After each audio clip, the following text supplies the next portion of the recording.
Здравствуйте, друзья! Наше видео касается каждого из нас, потому что питание, качество, количество, режим, образ, стиль – все это напрямую связано с нашим здоровьем, а значит и с нашей жизнью. Не хочу делать видео научным, а хочу сделать его больше публицистическим, поэтому больше буду сегодня пользоваться не научным сленгом, а публицистическим, и не буду приводить доказательства, цифры, факты, статистику. Обо всем вы и сами знаете. Столько разной информации на телевидении, в книгах, в интернете и других источниках. Вы можете спросить, почему я в названии своего видео делаю акценты на две страны – Казахстан и США. И ваш вопрос будет вполне резонным, потому что я могла взять и другие страны рассмотреть. Но я взяла в качестве субъекта эти две страны, потому что я прожила в Казахстане долгое время и всего 3 года живу в Америке, в Калифорнии, Сан-Франциско. Поэтому, наверное, вам становится понятным, почему у меня в заголовке обозначены эти две страны. Давайте начнем наш разговор о стиле питания и что можно сделать, чтобы улучшить наше понимание о питании. Но для этого прошу вас вначале подписаться и обязательно поставить свой лайк. Я уверена, что видео вам обязательно понравится. Вы готовы? Тогда начнем. Когда я выезжала из Казахстана, я решила сделать медицинскую проверку по возрасту. Тем более, что поликлиника постоянно напоминала мне, что я вхожу в ту возрастную категорию, когда могу прийти и проверить свой организм от анализа крови и до рентгена легких. Когда я сдала кровь на холестерин, то мне врач незамедлительно доложил, что уровень мой высокий, и я должна что-то делать. При этом, не объясняя ничего толком, как это бывает обычно, посещая государственные клиники, я пошла домой и обратилась к всевозможной информации из главного народного источника – интернета. Когда я выезжала в Америку, а я знала, что совсем скоро я буду в Сан-Франциско, я пообещала себе, что буду каждое утро бегать по пирсу, наслаждаясь прекрасным видом океана, и обязательно снижу холестерин в своей крови. Но, как это обычно бывает, желаемое не всегда совпадает с действительным, и мои намерения по поводу занятия спортом завершились простым планом, который я до сих пор не осуществила. Я стала искать альтернативные возможности правильного сбалансированного питания в Америке. Вы спросите, в Америке правильное сбалансированное питание? Что вы? Такого не может быть. И в какой-то мере я с вами соглашусь, потому что в Америке все думают о правильном питании, и стар, и млад, потому что фастфудная еда делает американцев одной из самых растолстевших наций в мире. Но мы живем в Калифорнии, производители большинства свежих продуктов в Соединенных Штатах Америки, и на нашем столе всегда свежие овощи и фрукты. Поэтому здесь культ здорового питания и органической кухни очень развит. И в этом все великолепие. Так я перешла вольно или невольно от казахской кухни, высококалорийной, к американской, синтеза кулинарных традиций всего мира, сочетающего в себе кухни различных иммигрантских культур, немецкими бифштексами, по-гамбургски и сосисками, до итальянской пиццы и пасты, а также блюд азиатской кухни. Обе кухни не сбалансированные, что казахская, что американская. Соединенные Штаты Америки и Казахстан на первых местах в рейтинге нездоровых кухонь. Я обратилась к простым американцам. Какие стили питания здесь наиболее популярны? И, конечно, американцы с удовольствием поделились со мной разного рода информацией. Сейчас я хочу вам предоставить эту информацию. Зная заранее, что будет вопрос такого рода: что вы, казахская кухня самая питательная и полезная? Нет, друзья. Казахская кухня в основном состоит из жирного мяса, и поэтому весьма небезопасная для нашего здоровья. Вы можете сказать, а как же жая, казы и другие кисломолочные продукты, как айран, кумыс, курт и другое? Посмотрите на цены этих продуктов, и вы поймете, что не всем они доступны. А казахстанская официальная статистика тем временем изобилует такими цифрами по уровню желудочно-кишечных заболеваний, ожирению, сердечно-сосудистых, раковых заболеваний в сравнении с другими странами, что уже давно необходимо вводить в школьную систему уроки по правильному питанию. Та информация, которую любезно предоставили мне мои друзья-американцы, будет переводом с английского на русский.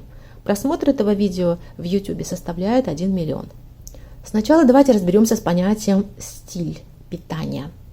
У него есть следующие синонимы: правильное питание, рациональное питание, рацион питания, режим питания, принципы здорового питания. Хочу вам сказать, что исполнительными продюсерами фильма являются Арнольд Шварценеггер и Джеки Чан, известная семья Кэмерон, режиссер, постановщик «Аватара» и других фильмов. В фильме присутствует главное действующее лицо. Это военный, который обучает солдат приемам защиты. У него не раз были травмы, но после того, как он попал с сильной травмой колена, он решил изучить самую лучшую диету не только для себя, но и для нас, для всех.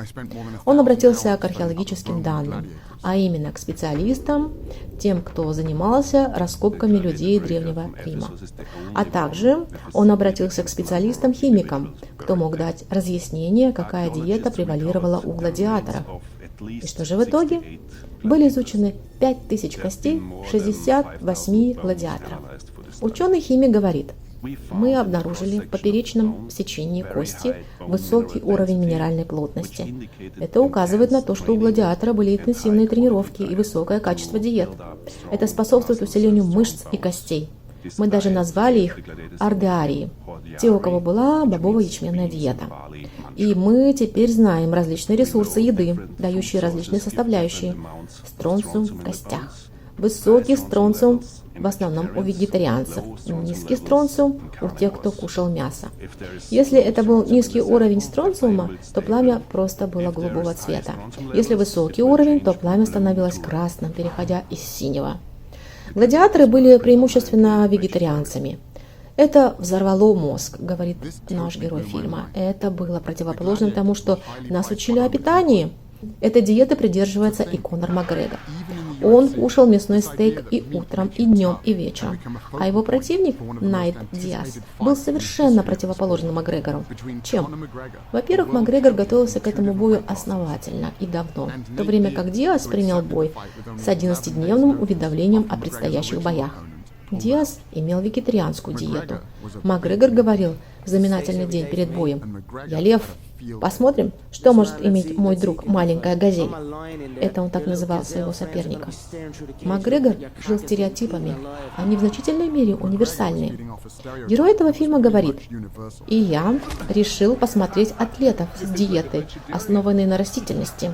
И в первую очередь я увидел Скотта Жюрика, который на данный момент лучший из бегунов во все времена».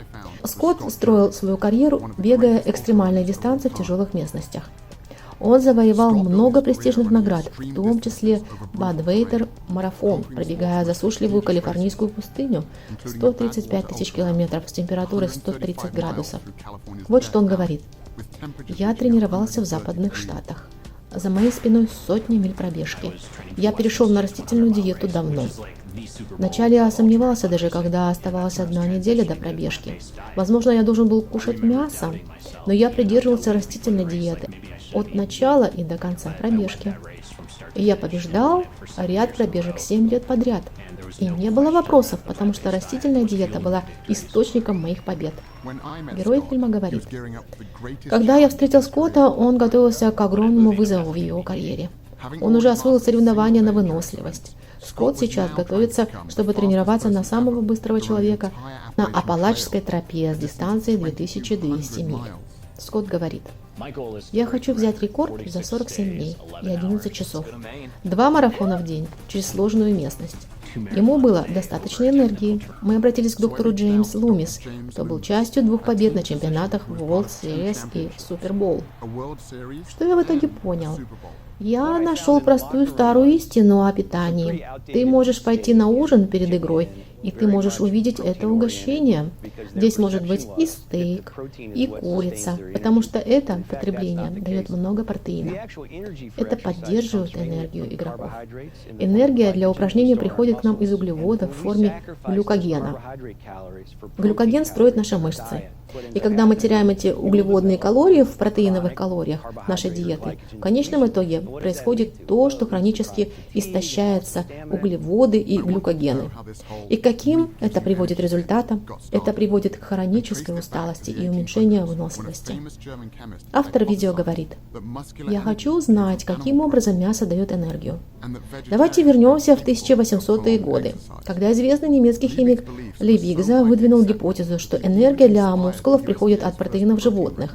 Вегетарианство было полностью отнесено к тем теориям, в которых в основе своей было то, что вегетарианство не способно поддерживать длительные упражнения. Сторонники немецкого химика утвердили, что теория является признанной. Теория была авторитетной до такой степени, что даже рекомендовали ее Министерству сельского хозяйства Соединенных Штатов Америки как теорию о единственном источнике протеина в мясе. К тому времени другие ученые, его современники, уже признали теорию немецкого химика Лейбнигза фальшивой и не бездоказательно. Они обнаружили, что источником питания для тяжело работающих мышц являются в первую очередь растительные углеводы. Это было несколько лет тому назад, я вам напомню. Это были 1800-е годы. Прошло время.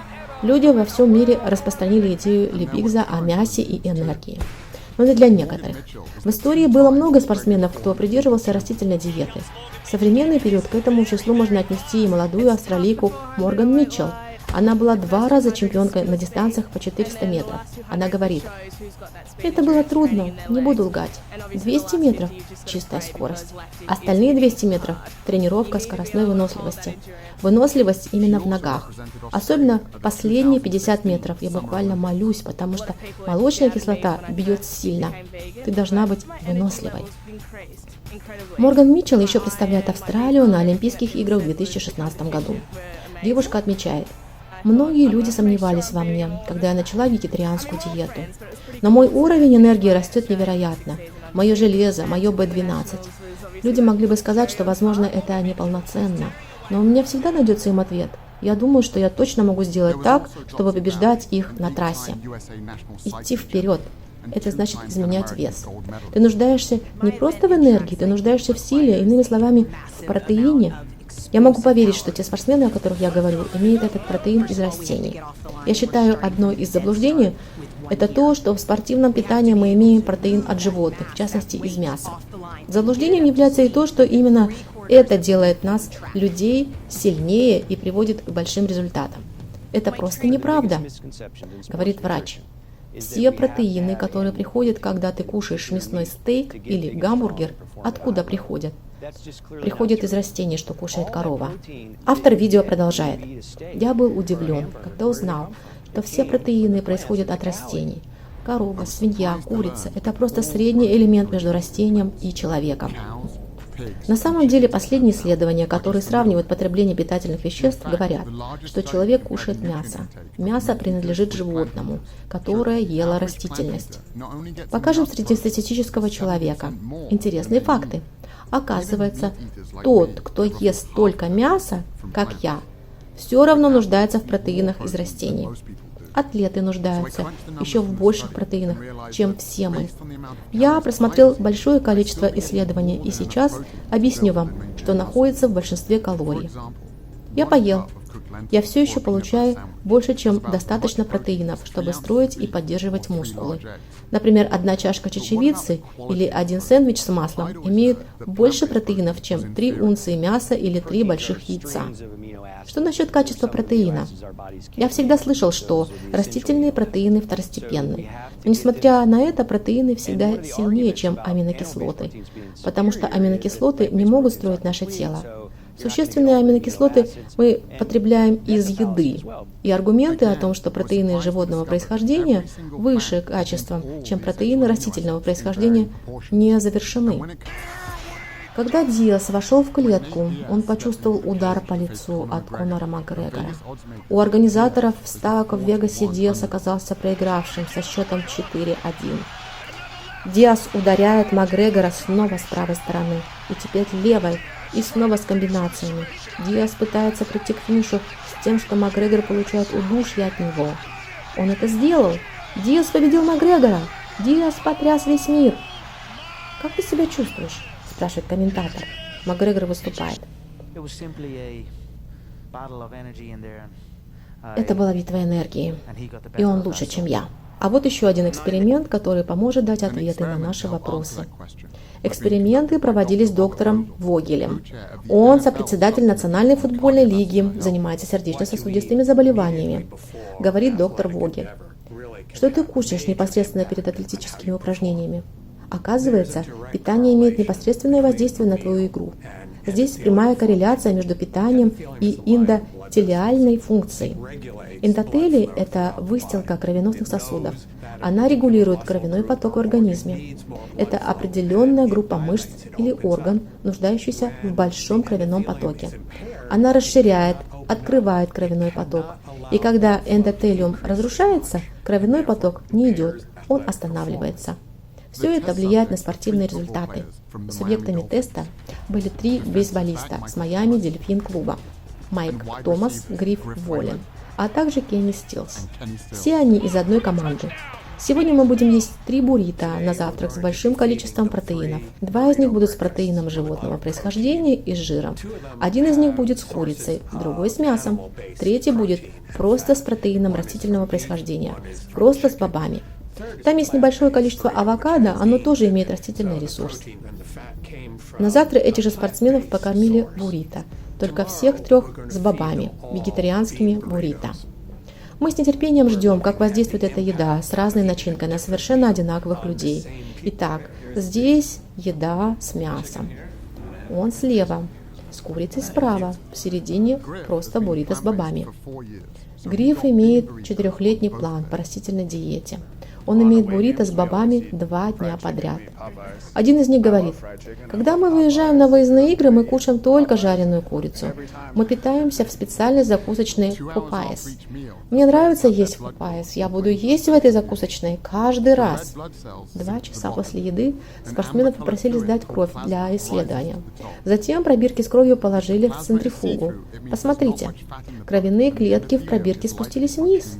Янтарного цвета жидкость, называемая плазмой, поднялась наверх пробирки. Если плазма была прозрачной, это означало, что не было много жира в крови. И значит, эндотелиум функционировал отлично. Врач говорит: Майкл, это сегодняшняя кровь и вчерашняя. Это перемешанная растительная буррито с мясным буррито. Показывает первую пробирку. Это мясное буррито смотрится по-разному. Гриф, ты вегетарианскую диету имел. Это кровь сегодняшнего и вчерашнего дня. Хорошая и чистая. Немного жира. Это авокадо. Отвечает Клифф. Жир от авокадо даже имеет значение. И следующее. Парень, любящий кушать курицу. Смотри, как отличаются пробирки. Ты видишь разницу? Итак, еда с животным протеином имеет огромное влияние на эндотелиальную функцию.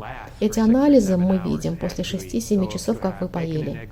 Итак, если ты имеешь бекон или яйца на завтрак, гамбургер для ланча и стейк для ужина, такое состояние крови будет находиться долгое время в твоем организме. Твоя кровь будет постоянно мутная, и твоя способность работать в лучшем виде всегда будет ограничена. 3 говорит: я думаю, что больше не буду кушать курицу в большом количестве. Все, дорогие друзья, вот и все видео. Напишите, пожалуйста, ваши впечатления от увиденного сегодня. Я думаю, комментариев будет много. Я хочу завершить одной фразой сегодняшнее видео. Если вы хотите прожить долгую и счастливую жизнь, пожалуйста, следите за своим здоровьем, а значит, следите за своим питанием. Будьте здоровы, не болейте. Всего вам хорошего. До свидания.